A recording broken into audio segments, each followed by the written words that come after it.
right, so why buy gold? I like to remind myself every once in a while why I do it. Andres Garza, first and second. That's a first. Hit the like button, please and thank you. I stopped by the LCS this morning before work. I'll show you these a little later. 4 glorious centenarios. That's right, I'm a 4 centenario guy. We are in the 4 centenario era. And if I can stick to the plan, that will end by January 2025. Gold is money, everything else is credit. James Pierpont Morgan reportedly made this statement in front of Congress in 1912. In 1893, the United States had its worst economic depression in history. J.P. Morgan, with the help of the Rothschild family of Europe, loaned the U.S. government $65 million in gold to replenish the depleting supply of bullion in the Treasury to maintain the gold standard. So why did the United States rely on this man and this foreign family from Europe to bail us out of the worst depression in history? I don't know. I'm just reading the chat GPT and having a hot cup of coffee. It's kind of sounded to me like gold was a pretty big deal. But we all know that. We all know gold was a big deal at one time. Is it still? I mean, after all, we're pretty advanced, aren't we? Have we gotten past using shiny yellow rock? Immediately, the question that comes to my mind is, why did we use it in the first place? So why not? I just asked the chat Gippet, and I worded it as such. Why did people and nations use gold as money? It responded with 7 reasons. The first was intrinsic value. Gold has intrinsic value due to its scarcity, luster, and physical properties, which make it desirable for use in jewelry and art, long before it was used as money. Its appeal as a store of wealth increased over time. So, it's a commodity that has value in and of itself. It's a useful material. All right, let's keep it moving. Number 2, gold is highly durable, resistant to tarnish, corrosion, and decay, making it ideal for long-term storage and as a medium of exchange. Okay, that's pretty self-explanatory. Let's move on. Divisibility and portability. Gold can be easily divided into smaller units without losing its value and is portable, making it convenient for trade and commerce. It's definitely portable. I mean, you would have to have a lot not to be able to carry it. I think at today's prices, $1 million weighs less than 20 pounds. $1 million worth of gold, that is. And gold is fairly soft and malleable. A hammer and a chisel and you're in business. I don't think you necessarily have to melt it. Moving on, 4, fungibility. Gold is fungible, meaning one unit of gold is identical to another of the same weight and purity, making transactions straightforward. 5, scarcity and stability. The scarcity of gold provided stability to its value. Its limited supply made it difficult to manipulate or devalue, offering protection against inflation and currency instability. Some would argue this in the short term, but I think long-term gold has proven itself as protection. Moving on, 6, universal acceptance. Historically, gold was universally accepted across many cultures and nations. It was seen as a reliable store of value, especially for international trade, long before paper currencies became common. Yeah, so everyone in the world knows what gold is and has a history of using it. That actually leads us right into number 7, historical precedent and trust. Over millennia, gold became associated with wealth and power. People trusted its value, and governments used gold to back their currencies, which made it a foundation for monetary systems like the gold standard. You mean to tell me that gold was important for the gold standard, ChatGPT? Brilliant. So we used gold until we started using paper promises. So I suppose as long as the paper promises are still good, we're okay. What would compromise the paper promises? I guess I'll ask the AI again. Why not? Okay, it says fiat currencies can fail for several reasons, often due to poor economic policies or external shocks. Here are some key factors. It gives me 10. 1. Hyperinflation. When governments print excessive amounts of money, the value of the currency plummets, leading to uncontrollable inflation. This undermines trust in the currency. 2. Loss of confidence. If people or markets lose faith in a government's ability to manage its economy or repair debts, the currency can lose value rapidly. 3. Excessive debt. When a government accrues unmanageable levels of debt, it may struggle to pay it back, leading to currency devaluation or collapse. All right, so far it doesn't sound like we need to worry about any of these things. Here's another one we should probably have no concern about. 4. Political instability. Political turmoil, corruption, or lack of governance can create uncertainty, causing a currency to lose value as people and investors flee to safer assets. Yeah, so that's probably not going to happen. I can't say I've seen any political instability lately. Moving on. 5. Currency wars. Competitive devaluations by different countries in a bid to boost exports can weaken a currency significantly, leading to potential failure.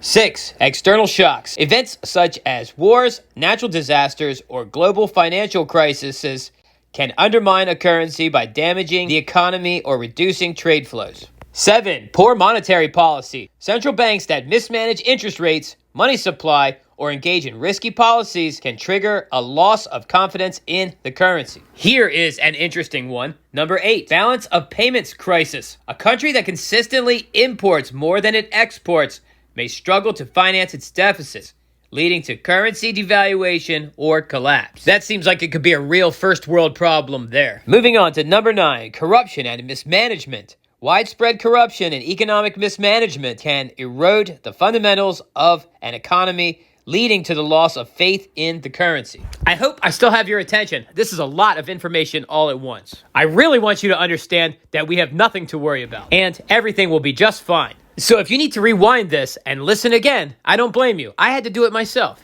Last one, number 10, lack of a diversified economy. Economies heavily reliant on a single industry, like oil or mining, are vulnerable to price shocks. A collapse in commodity prices can devastate the currency's value. What comes to my mind right away there is Venezuela. Okay, with all that being said, I shed a couple ounces of gold myself. Not the centenarios, but the fractional world gold. I was up substantially, and I wanted to balance my portfolio a bit. Still saving for the next centenario. In January, I'm saving $120 a week, and they won't be going anywhere until I at least have 20 of them. That's the goal, a roll. Each one of these has a 20 on the back. I have 6 months to save at 24 weeks roughly, so that's $2,880, which is not enough to buy a centenario today, so I may have to adjust this. If I add a 5 to each week, that'll be $3,000 even. I may do that, maybe even a little more. What do you think the centenario is going to cost in January? It's 1.2 troy ounces of gold. Do you think I'm going to be paying more for the next centenario, or do you think I may get it for less than the last one? I know the case for higher priced gold is a strong one, but that doesn't always mean anything. Prices can go the other way.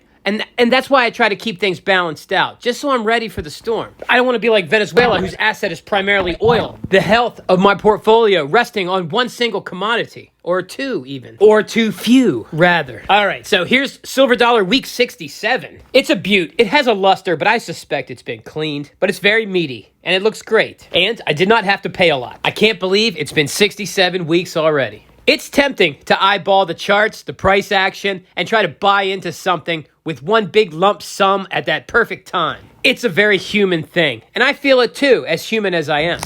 That's right, so very human. In fact, I did one of the boldest moves you can do, I think, when timing the market. I made an options move this morning. But anyhow, my point is, if you devote yourself to just picking up a little bit of something each week, time's gonna fly by. And before you know it, you're going to accumulate a lot of it. I know I said I would not be buying any more Kennedys, but look at this. This one's nice. But yeah, if you buy on a schedule, you're going to cost average and get a decent price, so you're not going to have to fixate yourself on charts all the time. Oh, look, there's a little toning on the bottom. I like this. That's what pretty much sealed the deal for me. Yeah, looks worthy of an airtight. Why not? Where was I? I keep getting distracted. Yes, when you're buying on a schedule, especially if it's something you believe in long term, you'll not only reap the benefits of cost averaging, but you'll also free up bandwidth in your mind because you won't have to concentrate on that and you can focus on other things. This one's not real great, but it's pretty good. I've been picking up about $1 a week in $half just to kind of bulk up my silver. I'm not paying high premiums. It's kind of like buying generic silver, but I think it has a bit more flavor. And I got over 200 airtights sitting around, so I may as well. I'm going to get some nice ones to spice up the stack, like some BUs, or maybe even a nice old barber. Hey, if you're here and you're enjoying this content and you're not subscribed, subscribe for more and you will get more. Simple as that. We can always use another thousandaire around here. Also, I hope you hit that like button, friendo. I need all the help I can get. Don't forget to drop a comment below. Please, feel free to ridicule me for getting rid of some gold at an all-time high, if you like. Or perhaps leave some delicious algo food. I can't get over these bags. I mean, look at all these. A constant drip really does fill a bucket. The halves are definitely easier to accumulate than the silver dollars. The premiums just aren't bad. I am fortunate to have some nice local coin shops to purchase silver dollars from. I have traveled about while on vacation, looking around in Virginia for nice places, and it was rough. I could only get slicks, but I bought them anyway.